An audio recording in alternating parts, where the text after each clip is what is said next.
और आपको बता दें कि आरसीए की बैठक में धनंजय सिंह खींवसर बने कार्यवाहक अध्यक्ष।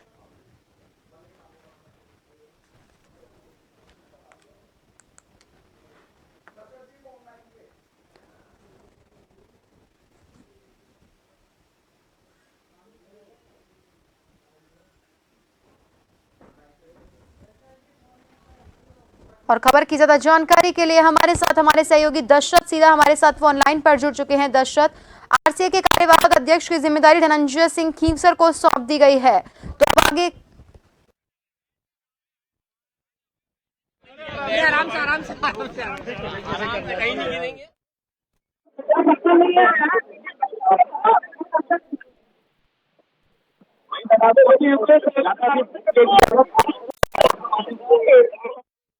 खींवसर को सौंप दी गई है, तो अब आगे क्या कुछ चैलेंजेस रह सकते हैं उनके सामने? निश्चित तौर पे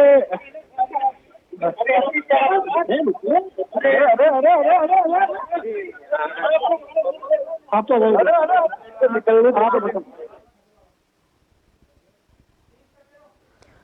हम आपको इस वक्त सीधी तस्वीरें दिखा रहे हैं आरसीए की एजीएम से, जहां पर धनंजय सिंह खींवसर पहुंचे हुए हैं। बता दें कि आज उन्हें कार्यवाहक अध्यक्ष की जिम्मेदारी दी गई है और इसी के साथ उन्हें एजीएम में बधाई दी गई। पहले उनके नाम का प्रस्ताव रखा गया और उसके बाद में वो प्रस्ताव को पारित करते हुए उन्हें एजीएम में आरसीए का कार्यवाहक अध्यक्ष बनाया गया है और कार्यवाहक अध्यक्ष की बड़ी जिम्मेदारी उन्हें सौंपी गई है। और इसी के साथ सीधी तस्वीरें हम आपको दिखा रहे हैं जहां पर वो कार्यवाहक अध्यक्ष का पदभार संभालने के बाद मीडिया से रूबरू हो रहे हैं।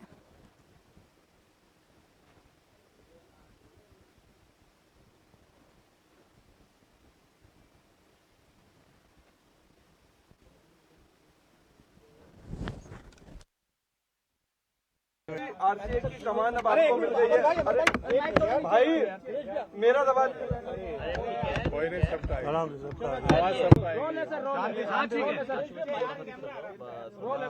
रोलिंग। धनंजय जी, आरसीए की कमान अब आपके हाथ में है, किस तरीके से देखते हैं इस नई जिम्मेदारी? सबसे पहले मेरे जो भी मार्गदर्शक रहे हैं और सभी जिला क्रिकेट संघ के सदस्यों को मैं आभार व्यक्त करना चाहता हूं कि उन्होंने मेरे पे विश्वास जताया और मैं सबको ये आश्वासन देना चाहूंगा कि हम सबको साथ लेके प्रयास करेंगे कि राजस्थान में क्रिकेट का नया सूर्योदय हो और खेल जगत में हमारे जो भी खिलाड़ी हैं वो सब आगे बढ़े, देश और प्रदेश का नाम रोशन करें। आईपीएल का एक बड़ा आयोजन होना है, उसको लेके क्या कुछ तैयारियां रहेंगी और कितनी जल्दी सब जो तैयारियां हैं उनको अपने तमाम साथियों के साथ में बैठकर पूरा कर लेंगे? आज ही मैंने एज इंटरिम प्रेसिडेंट कमान संभाली। मेरे को थोड़ा सा हमें दीजिए। हम चाहते हैं कि राजस्थान क्रिकेट एसोसिएशन का किसी के साथ भी टकराव नहीं हो और जैसे मैंने आपको पहले भी बताया कि हम यही चाहते हैं कि हमारे खिलाड़ी और खेल आगे बढ़े। धनंजय जी, आईपीएल को लेकर क्या अभी काउंसिल से बात की जाएगी? बहुत ही जल्द काउंसिल से भी बात की जाएगी और हम बीसीसीआई से भी संपर्क करेंगे। जो एमओयू पिछले दिनों खत्म हो गया था और 1 करोड़ रुपए का बकाया भी चल रहा है, तो उसका भुगतान किस तरह से किया जाएगा और एमओयू क्या दोबारा किया जाना है? देखिए, एमओयू क्यों समाप्त हुआ, क्या कारण था समाप्त, उसको पहले रिन्यू क्यों नहीं रह गया, मैं पास्ट की पुरानी बातों में बिल्कुल नहीं आना चाहता हूं। सकारात्मक रूप से आगे बढ़ना चाहता हूं। हम जो है स्पोर्ट्स काउंसिल और सरकार से बात करेंगे और नया एमओयू ड्राफ्ट करके बहुत ही जल्द उसे ड्राफ्ट करके सरकार के साथ एक जॉइंट अंडरस्टैंडिंग पे आएंगे। 38 करोड़ का बकाया भी है आप लोगों के ऊपर। जैसे मैंने आपको कहा कि मैंने आज ही इंटरिम प्रेसिडेंट का जो है पोस्ट संभाली है मैंने आज। मेरे को आप कुछ घंटों का हमें दीजिए, मैं आपको आपके प्रश्न का उत्तर अवश्य दूंगा। सर, अभी जांच की जा रही है आरसीए परिषद की तरफ से, रजिस्ट्रार सहकारिता भी जांच कर रहा है, किस तरह से अब आप देखेंगे, क्योंकि काफी एविडेंस मांगे थे, एविडेंस ये नहीं गए, बताया कि रिकॉर्ड उपलब्ध नहीं है, क्या कुछ रहने वाला है? जैसे कि मैंने आपको बताया कि राजस्थान क्रिकेट एसोसिएशन का किसी के साथ जब तनाव टकराव होता है तो सबसे पहले हमारे खिलाड़ियों और क्रिकेट का नुकसान होता है। हम राज्य सरकार से जरूर बात करेंगे, स्पोर्ट्स काउंसिल से बात करेंगे, खेल मंत्री जी से भी चर्चा करेंगे और बहुत ही जल्द आप जो भी समस्या हैं एमओयू की बात हो, इंक्वायरी की बात हो, बहुत ही जल्द इसका हम समाधान निकालेंगे। सर अभी जिस जगह पर आप मौजूद है ये जयपुर डिस्ट्रिक्ट क्रिकेट एसोसिएशन की जगह है और यहाँ पर भी 4 साल से अडोक की स्थिति बनी हुई है। जयपुर में भी अभी चुनाव नहीं हो पाए हैं, क्या बोलना चाहेंगे? यही प्रयास रहेगा कि हमारा खेल आगे बढ़े। और जैसे मैंने आपको कहा, मैंने अभी कुछ मिनट पहले ही पद ग्रहण किया है, तो आप मेरे को 2-3 घंटों को हमें दीजिए, अपन एक बारी और फिर मुलाकात करेंगे और मैं आपको अवश्य आपके जितनी भी क्वेरीज हैं उनको गंभीरता से लेके आपको मैं अवश्य जवाब दूंगा। आरसीए में भी अनियमितताओं की लेकर के भी शिकायत कई जगह हुई थी, कई एजेंसियों के रडार पर आरसीए है, तो क्या अब ये चीजें सुलझेंगी समय पे? सारी चीजें क्या आप उस चीज का प्रबंधन पूरा प्रयास किया जाएगा कि जो भी सिचुएशंस है, जो भी स्थिति है आज जो बनी हुई है उसको उतारा जाए ताकि हमारे खिलाड़ियों का फायदा हो और क्रिकेट आगे बढ़े। क्रिकेट का युग बदलेगा, अब यूथ हैं, क्रिकेट को बहुत अच्छे से समझते हैं। मैं साहब स्कूल में भी क्रिकेट खेला करता था और स्कॉश एक खेल आपने आई डोंट नो नाम सुना नहीं होगा, मैं राजस्थान का अंडर-19 कैप्टन भी था। Malaysian international open, Singapore international open जैसे प्रेस्टिजियस टूर्नामेंट से मैंने प्रतिनिधित्व भी किया है। और खिलाड़ी की क्या, एक प्लेयर की क्या आवश्यकता है मैं बहुत गंभीरता से समझता हूं और मैं आपको आश्वासन दिलाता हूं कि पूरा प्रयास रहेगा कि राजस्थान में जो भी कंट्रोवर्सी रही है क्रिकेट को लेके उनको दूर किया जाए और क्रिकेट का एक नए पूरे उदय हो।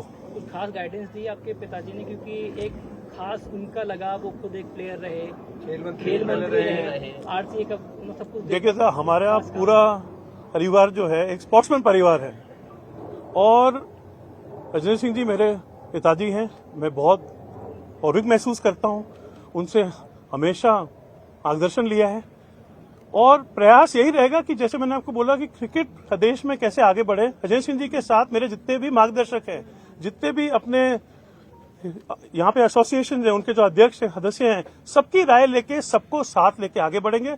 और ये मैं आपको आश्वासन देता हूं कि क्रिकेट में ना तो मेरा प्रयास रहेगा कि कोई किसी भी किस्म का राजनीतिकरण नहीं हो और भेदभाव पक्षपात नहीं हो। मेरे को कई बारी सुनने को भी आया है, आपके मीडिया के माध्यम से भी मैंने पढ़ा है कि पिछले कई सालों से प्लेयर का जो सिलेक्शन होता है, सिलेक्शन क्राइटेरिया होता है, उसमें आपने कई सवाल उठाए। प्रयास यही रहेगा कि फ्री एंड फेयर सिलेक्शन हो और सबको साथ लेके हम क्रिकेट को आगे बढ़ाएं। पिछले कार्यकाल में धनंजय जी सबसे ज्यादा प्लेयर जो थे वो राजस्थान से छोड़ करके दूसरे जो स्टेट से उनसे उन्होंने खेलना शुरू किया, तो क्या अपने यहाँ के जो बिल्कुल अच्छे प्लेयर हैं वो वापस आएंगे? ये स्थिति बनेगी वापस? ये एक बहुत चिंताजनक विषय रहा है कि कई ऐसे प्लेयर थे अंतर्राष्ट्रीय स्तर के जो हैं हमारे आउट ऑफ स्टेट जाके खेल रहे थे। ऐसा क्यों हुआ उसका मैं ध्यान रखूंगा और ये प्रयास रहेगा कि फ्री एंड फेयर सिलेक्शन हो और हमारे प्रदेश के खिलाड़ी देश का और प्रदेश का नाम रोशन करें। राजस्थान का जो खिलाड़ी है, राजस्थान की जो माटी का पुत्र है, राजस्थान की जो महिलाएं हैं, वो राजस्थान से ही, राजस्थान टीम का ही प्रतिनिधित्व करे, इसका मैं पूरा ध्यान रखूंगा और इस पे प्रयासरत रहूंगा। वैभव गहलोत ने बहुत जल्दबाजी में जो है अपना इस्तीफा दिया था और क्या लगता है कि जो राशि जो चुकानी पड़ती उससे बचना चाह रहे थे? देखिए, मैं मानता हूं, जैसे मैंने आपको पहले भी कहा कि मैं चाहता हूं कि क्रिकेट का नया राजस्थान में सूर्योदय हो। पहले क्या हुआ, पहले क्या नहीं हुआ, आप सबको जानकारी है। मुझे आरोप बिल्कुल भी नहीं लगाने हैं। मैं सकारात्मक रूप से आगे बढ़ना चाहता हूं और मैं यही चाहूंगा कि हमारे खिलाड़ी आगे बढ़ें इस और हमारा खेल आगे बढ़े। धनंजय जी, क्योंकि आपने कहा कि खेलों में राजनीति नहीं हो, इसकी आप चिंता करेंगे। अब क्योंकि सरकार बदल चुकी है, वैभव गहलोत जब उनके पिताजी मुख्यमंत्री हुआ करते थे, अब आप कार्यवाहक अध्यक्ष बने हैं। राजस्थान में बीजेपी की सरकार है और आपके पापा भी मंत्री है, तो कितना फायदा मिल पाएगा आरसीए को, खेलों को? इसका जवाब आपको अवश्य देना चाहूंगा।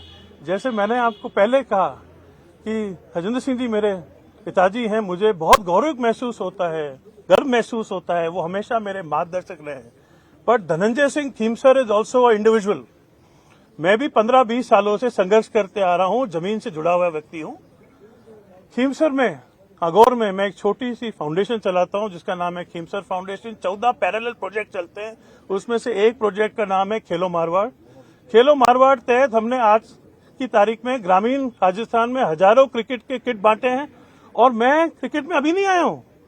आपने जो कहा कि सरकार बदली और आप आए, मैं 2-2.5 सालों से नागौर क्रिकेट संघ का अध्यक्ष रहा हूं। मैं पहले से मेरी एंट्री क्रिकेट में हो चुकी थी और मेरा कोई एजेंडा नहीं है। एक ही प्रयास रहेगा कि हमारे खिलाड़ी आगे बढ़े। और जैसे मैंने आपको कहा कि मैं एक स्पोर्ट्समैन रहा हूं और खिलाड़ी की क्या आवश्यकता होती है मैं बहुत अच्छी तरीके से समझता हूं। ऐसा कहा जाता है कि वैभव गहलोत को उनके पिताजी का बहुत ज्यादा सहयोग मिला है, वो आरसीए से जुड़े हुए थे, तो आपके ऊपर भी क्या आपके पिताजी का हाथ रहने वाला है क्या आगे?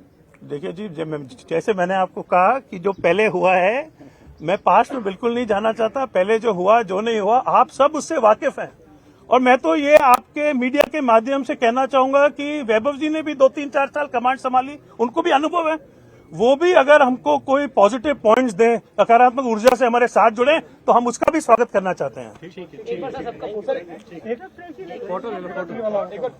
फोटो से हो जाए। धनंजय जी, सिंपल शब्दों में इतना सा जी, कि क्या आईपीएल के मुकाबले अब आरसीए कराएगा? आईपीएल के जैसे कि मैंने आपको कहा, हम स्पोर्ट्स काउंसिल से, खेल मंत्री जी से, सरकार से बात करेंगे, बीसीसीआई से भी चर्चा करेंगे और पूरा प्रयास ये रहेगा कि राजस्थान क्रिकेट एसोसिएशन का भी आईपीएल में इन्वॉल्वमेंट हो। चुनाव कब होंगे? हम सबकी यही जिम्मेदारी बनती है कि बहुत ही जल्द आपको चुनाव की तारीख घोषित कर दी जाएगी और बहुत ही जल्द, very soon you will have fresh elections. That's what we exactly want. After Lok Sabha I think very soon you will come to know where. आपको बहुत ही जल्द इसकी सूचना मिल जाएगी।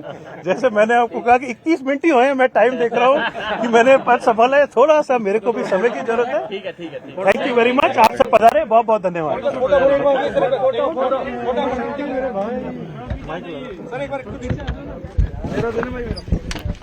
एक बार चालू वापस भी दे देना हमारे हाँ चालू रहे।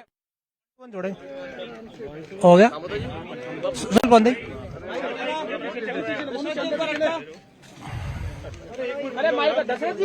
हो गया ना? सर एक बार दे दीजिए ना बुके, थोड़ा सा माला बना के।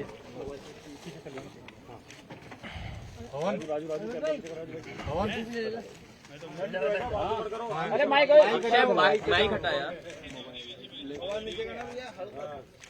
एक्सक्लूसिव चला देना ना, मैं जोड़ रहा हूँ। देखिए, निश्चित तौर पे हमारे साथ में एक्सक्लूसिव बातचीत करने के लिए धनंजय सिंह खींवसर जुड़ गए। धनंजय साहब, क्या कहेंगे? पहली प्राथमिकता क्या कहेंगे?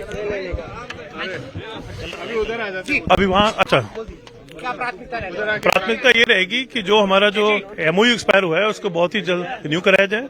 दूसरी प्राथमिकता ये रहेगी कि आरसीए का भी जो है, आरसीए की भी आईपीएल में भागीदारी हो।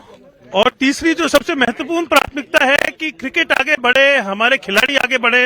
ये 3 मेरी प्राथमिकता रहेगी। इसके अलावा आईपीएल को लेकर आप किस प्रकार बात करेंगे? क्योंकि आप नागौर के, पहले ललित मोदी नागौर से आते थे, अब धनंजय खींवसर आ गए, नागौर से कार्यवाहक अध्यक्ष चुन लिए गए हैं। क्या कहेंगे आईपीएल को लेकर? आप किस प्रकार का आप विशेष में बात करेंगे, क्रीड़ा परिषद के साथ बात करेंगे? क्योंकि जैसे कि मैंने आपसे पहले भी कहा था, क्रीड़ा परिषद से चर्चा करेंगे, खेल मंत्री जी से चर्चा करेंगे, बीसीसीआई से चर्चा करेंगे और प्रयास ये रहेगा कि आरसीए की भी आईपीएल में भागीदारी हो।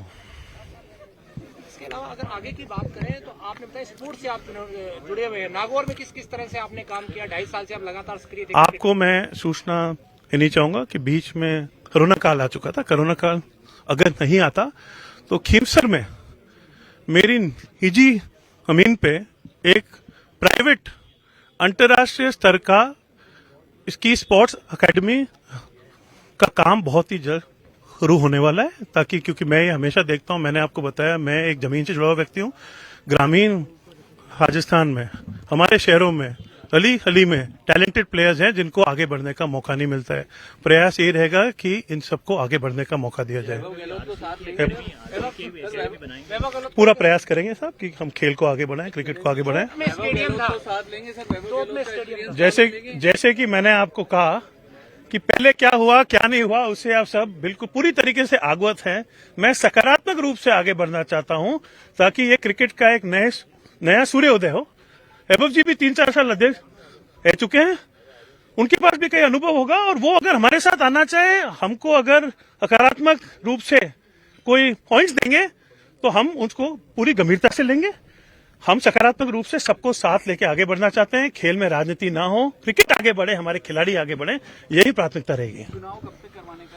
जैसे मैंने आपको कहा 21 मिनट के 25 मिनट हो गए कि मैंने कैमरा संभाला है, आप थोड़ा सा समय दीजिए, जल्दी से जल्दी चुनाव की घोषणा की जाएगी। निश्चित तौर पे ये हमारे साथ जुड़े थे धनंजय सिंह खींवसर, जो कार्यवाहक अध्यक्ष चुन लिए गए हैं। कुछ और जो पदाधिकारी हैं उनसे बातचीत करने की मैं कोशिश करूंगा कि वो तमाम लोग यहाँ पर जुड़े और उनसे बातचीत कोशिश में करूंगा। मेरे साथ आरएस नांदू जुड़ गए हैं। आरएस नांदू साहब, जैसा कि आप संकेत लगातार दे रहे थे और नागौर क्रिकेट एसोसिएशन के लिए बड़ी बात है, ललित मोदी के बाद धनंजय सिंह खींवसर यहाँ के अध्यक्ष चुने गए हैं कार्यवाहक के रूप में। क्या कहें? हाँ, एग्जीक्यूटिव का निर्णय सबके सामने आ चुका है।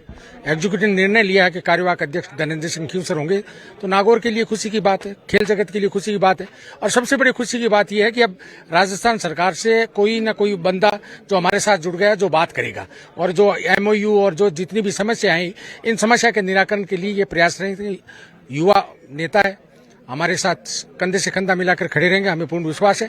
और दूसरी बात यह है कि जो ये IPL संबंधी जो भी संकट के बादल जो हैं, मुझे पूर्ण विश्वास है कि 5-7 दिनों के अंदर ये बादल छट जाएंगे।